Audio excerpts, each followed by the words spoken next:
Hello, friends. It's Quinn with PTSD while black. I need to make a little jingle for this channel, even though I'm not going to be here for long. Um, in today's meditation, were you snorting at me? No. Okay. I don't know if I had comments from the peanut gallery. Hi. In today's meditation, it came up about the issue of injustice and racism and suffering. And as part of my experience as a Black woman with PTSD, racial trauma is real, and racial trauma is one of the complex traumas that I've experienced in my life. But there is, just like with anything, it's a choice to suffer from racial trauma. I know you're like, what? Yeah, it's a choice. Just like I'm someone who lives with a brain injury and has chronic pain, I recognize that I am making a choice to suffer from the injury when I don't accept that it exists, and when I don't accept that it limits my life in the moment, and that there are other choices that I need to make around this very real existence that I have. I have good days and I have not so good days. Today was a good day. Today was a really good day. I was in love with life and present and just very accepting. My desk is not a good day, and it needs it. It my desk needs help, but still, today was a good day. And I just realized that I'm learning to go with the flow of the body that I'm in, with the reality that it experiences. If I'm having a high pain day, it is not a day for me to try to get a whole lot done physically around the house, but it may be a good day for writing or recording or doing skits, because those are things that entertain me anyway. Um, and it's not a good day for twisting, balloon twisting, and that's okay. But when I do have these good days, and it's an opportunity to schedule these things. Same things when I have a brain day. Well, that's the same situation for racial injustice. I'm learning to accept that this is part of my world, that it does exist. And though a lot of my white friends are like, well, if you would just stop talking about race, the problem would go away. No, that's not the case. I know we really want to focus on being spiritual beings here in a meat suit having an experience. Well, in this current incarnation of the experience, racial injustice does exist. And ignoring it doesn't help the situation. Instead, if we just acknowledge, yeah, it exists, just like having a sore knee, that means that we need to possibly brace the knee for the impact that may be happening. You may need to ice it, you might need to rest it. But there are certain ways of needing to treat that particular trauma of a body. Well, that's kind of the same thing if we view racial injustice or issues that affect women. We have to recognize that it does require a certain treatment. It's a choice to suffer. And I find that suffering for me comes from pretending that everything's okay when it actually hurts. So it's very unpopular for my white friends to hear me say, no, that's a reality for me. And I don't have to like it. And here's what I can do to take care of myself, knowing this is a reality for me. And one of the things that I made a video a while back about white women and how really they're the key in releasing a lot of our suffering from racism, because they're the ones who are raising the children, and they're the ones that the white supremacists use as the center of their battle cry of protecting white women as their justification for harming African Americans.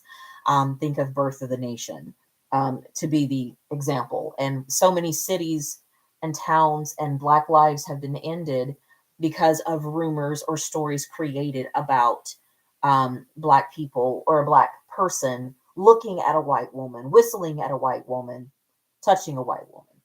So whether it was true or not, So we do have a responsibility to have our eyes open to the current incarnation, the current existence that we're in. And I really don't care whichever way we look at it. If we are here to create balance, if we are here to create peace in this world, whether it's really, and it's for our own peace and for our own balance, we have a responsibility to see our world for the way it is and the pains that exist in it for the way that they are, and to acknowledge what is our part that we play in that pain that exists. For me, it's ignoring it, pretending that I'm okay, and then raging and getting angry and being reactive to this pain instead of acknowledging where I'm hurt about this issue. What are my needs? How can I be supported around this issue? And how can I support others around this issue? And so I made this statement on a video from a tarot reader whom I absolutely adore, um, about that we do have a responsibility for, to recognize who is being mistreated in the current existing systems, where the injustices are, and for us to create balance and justice for those individuals who are being mistreated.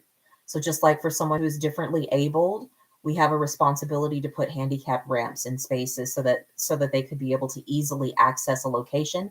It is the exact same thing. So I think the discussion was Black women being disrespected by Black men. Yes. And white women are being disrespected by white men. Yes. Women are being disrespected by men. Yes. And it's important to recognize privilege in this process, that white women do have access to a greater amount of privilege than Black women do. Therefore, the balance is encouraging, supporting, building up Black women. I hope that makes sense. I hope that makes sense, because it's just, we acknowledge the inequality exists and that suffering does exist, and we have some choices about it. Simply put, we have choices about it. And it is time for women of color and white women to unite, but we do need our white counterparts to own the role that they have in dismantling these systems of injustice. And what that looks like is acknowledging, yes, I have suffered at the hands of these systems, and I also have a role that I play in allowing these systems to continue. When we start thinking in that way, acknowledging the role that we play and allowing things to be unbalanced in our worlds and allowing inequality in our worlds, then then we can create change. Because if I'm a privileged person, and I am a privileged person with a brain injury, I'm going to say that, because my brain injury was from a 40-pound piece of wood hitting me on the head. Okay. But some of the other people in my brain injury group, they have been in car accidents, drunk driving, hit while riding a bicycle across the street, being hit by a car. So their impact was a lot worse than mine. Their experiences were a lot harder than my own. And I need to acknowledge that. I have a responsibility to acknowledge that just because I have clarity of speech because it was a piece of wood hitting me on the head, that there was greater impact that was done to the lives of other people with brain injuries, and that they are in need of more patience, more time, more support, because their recovery is going to take longer than mine. It's that simple. And it's the same thing for white women, of acknowledging that, yes, you've been injured. You've been injured. And that an inequality does exist, and that women of color are going to take a longer time to be able to heal from the inequality that exists, and that you have privilege. That's really all it is. And that we can work together to support one another and to support each other's rights and protect each other, especially from people who would wish to create harm against those who identify as women. Okay? It's not, I don't think it's a rivalry. I don't think it's a division. I do see it as a responsibility that if we want balance, if we want peace, if we want equality, if you want those things, first of all, then there's a role to play in this. And here's the funny fucking thing about it, y'all, is that when things are better for other people who are being disadvantaged, it makes it easier for you as well. Think again about the handicap ramps. They were initially for people in wheelchairs or in crutches or strollers who are impeded in their mobility. But guess who also got to benefit from those ramps? Mothers pushing babies in strollers, able bodied mothers pushing babies in strollers. They helped to make all of our lives easier by creating this access. Now, think of that as part of the success and growth, part of the growth of our nation and our society. So, really, really, I feel the key to creating change, the key to creating growth is how we treat women and how we treat the most disrespected woman. That is where our change and growth comes from. So that was just a thought that I had in meditation tonight, and that it's a choice that we're making to suffer. The choice to suffer is also in saying, "No, I don't see color." Then you're saying you don't see the experiences of people around you, that their experiences are different from yours. And it's okay to say, I didn't look at this before, but I'm going to choose to do differently. I have choices now because I have new information. I have choices on how to view a situation. I have choices on how I can be in that situation.